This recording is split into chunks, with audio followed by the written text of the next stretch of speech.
Quand j'étais enfant, j'étais un mauvais élève.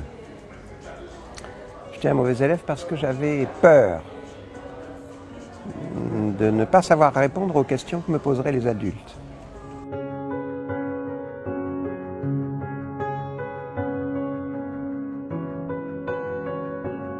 Et toute cette peur de l'enfance est devenue une connaissance. Et mon travail d'adulte, c'est de les guérir de cette peur. La réaction des adultes est toujours la même. Eux aussi ont peur. Ils ont peur que le fils ne réussisse jamais. Et les professeurs aussi ont peur. Ils ont peur d'être de mauvais professeurs. Tout ça, c'est une affaire de solitude. Solitude de l'enfant, solitude du professeur, solitude des parents. Très bien. Il faut casser cette solitude. Pédagogiquement, comment tu casses la solitude? En créant des projets communs, où tout le monde est impliqué. Par exemple, pour l'école, un des projets communs, c'est le théâtre.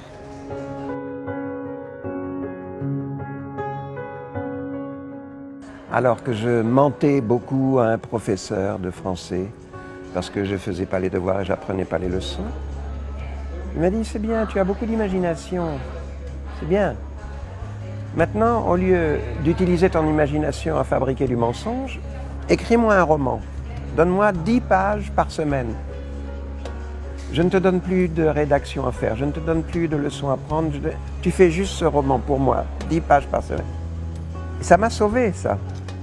C'est-à-dire que ce professeur a transformé un élève passif, il l'a transformé en un élève actif. Un élève qui écrit un roman.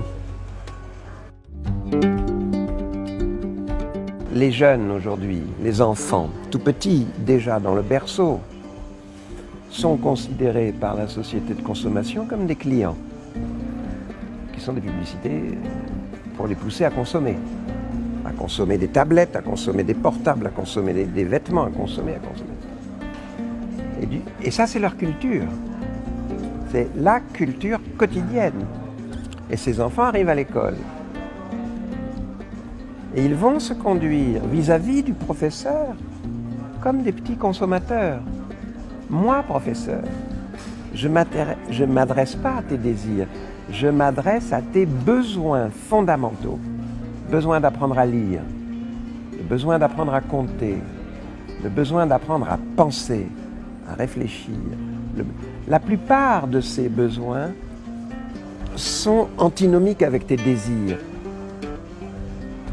Et c'est pour ça qu'il est beaucoup plus difficile d'être professeur aujourd'hui que dans les années 50, où les enfants n'étaient pas encore les clients de la société marchande.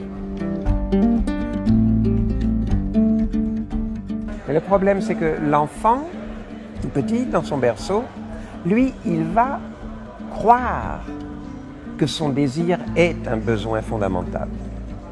Il va croire que son bonheur dépend de la satisfaction d'un désir qu'il prend pour un besoin fondamental. Le travail des adultes, c'est de dissocier ces notions de désir et de besoin. Et le bonheur, le vrai bonheur, on peut l'atteindre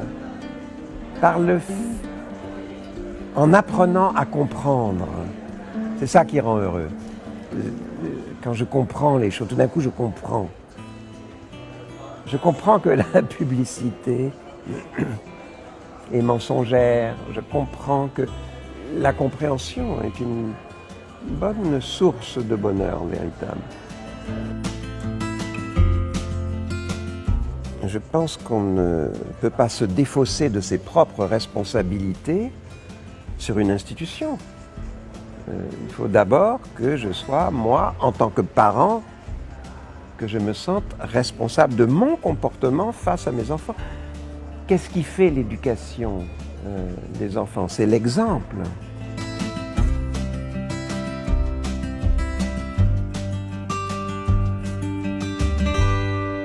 Il faut dire aux jeunes que contrairement à ce qu'on leur dit, l'amour rend intelligent. Au fond, tu as 3 types de personnes. Tu as les passeurs, tu as les gardiens du temple, ceux qui considèrent que ce qu'ils savent, c'est leur propriété privée, que les autres sont indignes de le savoir. Et puis, la troisième catégorie, c'est ceux qui s'en foutent. Incultueux.